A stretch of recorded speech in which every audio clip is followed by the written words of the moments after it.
What's up, YouTube? This is the Obi-Wan checking in, and today I'm going to just be chatting with you guys about getting ready for my trip next month.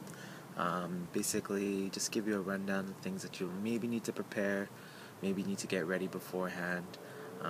So if you guys have any other questions, feel free to add them to the comment. But again, the best way to ask me a question is on Twitter. At EOB1 is my Twitter name, and that will definitely get you guys an answer. So anyway, I just finished purchasing my ticket for Japan. I bought my ticket for August 14th, and I was really just kind of shopping around. It's going to vary depending on what country you're from, what city you live in, but I ended up taking advantage of an Air Canada flight sale. So there's usually a lot of flight sales that happen out of the regular season of flights in Japan, like I mentioned beforehand. So I had to take advantage of that. So I purchased my ticket.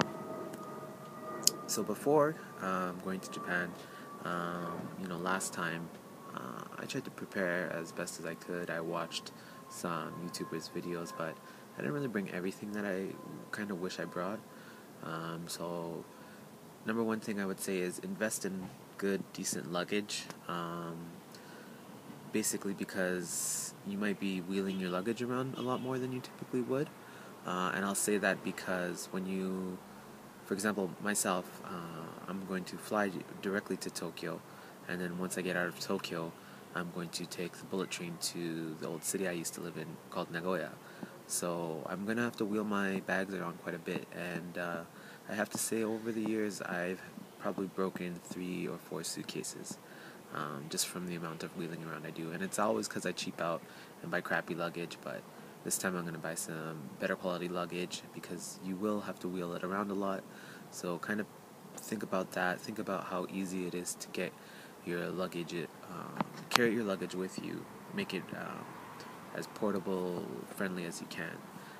So already taking 2 large suitcases, that's already enough of a hassle, especially if you're going to be getting on the trains and the bullet trains and stuff.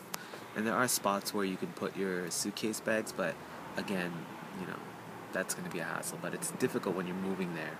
So I'm going to go with 2 large suitcases in my carry-on bag, and we'll see how we do with that. So step 1, invest in some decent luggage. Step 2, what do you put in that luggage? So for myself, I will be buying a lot of the toiletries and products that I like in Canada before going to Japan, and I'll probably buy at least a year's worth. I know that you can order them online, or you can find some stores that will carry things that you like, but things I have yet to find in Japan are things like deodorant that I like Old Spice, things like, I don't always like the toothpaste that they have. I like the toothbrushes that I buy here.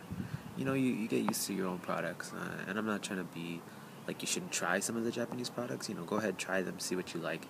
But again, I only like certain things in Canada anyway, so why am I going to bring over, I'm not going to bring over Axe body spray or some shit like that I don't even use. So just think about what you'll need, and think about maybe getting a larger supply worth of it. So definitely deodorant, toothpaste. As you can tell, I don't really need shampoo, but I'll probably get some soaps and things like that, and prep that stuff beforehand. Other things that you might need to prepare in advance are things like prescription drugs. Also get physical copies of your prescription. So I'm going to bring my glasses and my contact prescription with me. I'll have healthcare for my job in Japan, so I'll take advantage of that. But you're going to want to bring over your prescriptions just in case you need them. And that's something I didn't do last time. And depending on your situation, if you're going over with school or work or something, you might have health care. So they don't advise that you bring a lot of prescription drugs with you to Japan. I've heard of some difficulties people had bringing things over. Some things aren't allowed. I had to get used to using Japanese Tylenol or Japanese headache medicine. I don't even know if it ever worked, honestly. I used to take these 5 little orange pills. I'm sure somebody there can comment down below and tell us what those orange pills were. But they're in this clear jar. Every time I had a headache, I'd ask my friend, what are, give me these. So I heard of things like NyQuil, like they won't let NyQuil in Japan or stuff like that, but at least try to bring some basic things. I might bring some Tylenol and things like that just in case I have a headache. Other things I might bring over are like any special products that you use. I might bring over some of protein powder or workout stuff that you guys use. Um, things like that. And you can find these things. I found these things before in Japan. But again, if you like the products that you're using already, do your best to bring that. So another thing I'm bringing over is my PS3. As you know, PS3s are region free, so that's going to be really beneficial. Um, but I typically wouldn't recommend bringing game consoles because if you're going to sacrifice a lot of that room in your luggage for your gaming consoles, I don't know.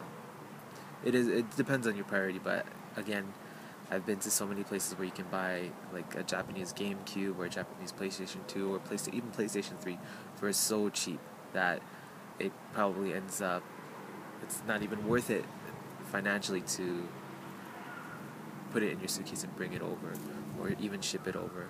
But to each their own. I remember seeing Wii's for like less than $100 for like 3 years ago. So, and yeah, PSPs, things like that. That stuff's super cheap, and you can find them used. But I'll be bringing over my PS3 because I know I'll have room in my suitcase for it, and yeah, and I'll bring over that stuff. Other things I'm going to bring over are clothes, as usual, but for my job I'm going to need to wear suits, so I'm going to probably buy my suits beforehand and get them fitted here, just because I found suits before in Japan and I've been to the tailor to go get a suit, but again, it's probably just easier for me to get it here, especially with the exchange rate, things like that. I just remember it would have been an inflated cost, so those are the things I'm trying to scoop down on, and most likely I'll need a suit right away when I get there, so I don't want to wait for that. Um, Other regular clothes to bring lots of t-shirts, especially I'm going to be going in August, so it's still going to be blazing hot in the summer. Bring lots of t-shirts to wear, or if you have $25, go to Uniqlo and buy 5 t-shirts. $5, 5 t-shirts, or something like that at Uniqlo. We always just buy t-shirts there, it's so cheap. And get some sick Gundam t-shirts, Evangelion t-shirts, I still rock those. So that's really cool too. So prepare your prescriptions. Cell phone, I had to figure out what to do with my cell phone, so it really depends on your contract and where you are. For me, I put mine up on Kijiji, which is like a kind of like a online garage sale, or online selling your stuff. So if I didn't do that, I would have had to pay $600 cancellation fee, but I was lucky enough to find somebody who was willing to take over my plan.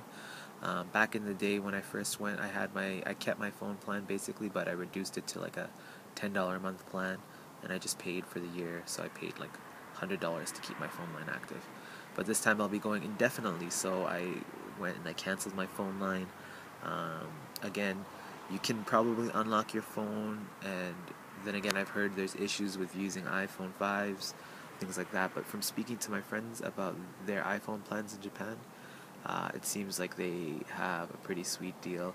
I have one friend who bought a iPhone 5 on a 2-year plan, and he said that they include the cost of the phone into the plan, and he was paying maybe $30-40 for the plan, and then an additional $20-30 so for the phone itself.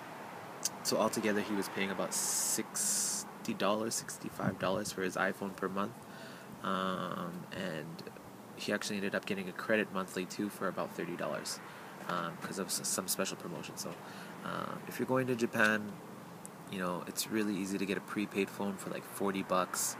You just pay, and then you'll get like a 30-minute phone card, and then that can last you forever because I rarely ever phone call somebody in Japan. I'm always messaging them, so I think it only really charges you, uses up your minutes when you're calling people, or I would just text somebody and say call me now, and then they would call me, and then I didn't have to pay. So you can get the prepaid phone if you're going for a longer amount of time. For me, that iPhone deal sounds pretty sweet, so I might just get an iPhone 5 like that, and so that's what I'll probably do for that. So make sure to cancel all your existing memberships, things like that. A lot of the times you can find somebody to take it over. So I had a friend who took over my gym membership, so I didn't have to pay cancellation fees for that and things like that. Yeah, that's pretty much it. I'm going to end this video before it hits 10 so I can upload it on to YouTube, and I'll probably follow this up with another part 2, prepping before you leave. So 皆さんありがとう。And thanks for watching. Cheers.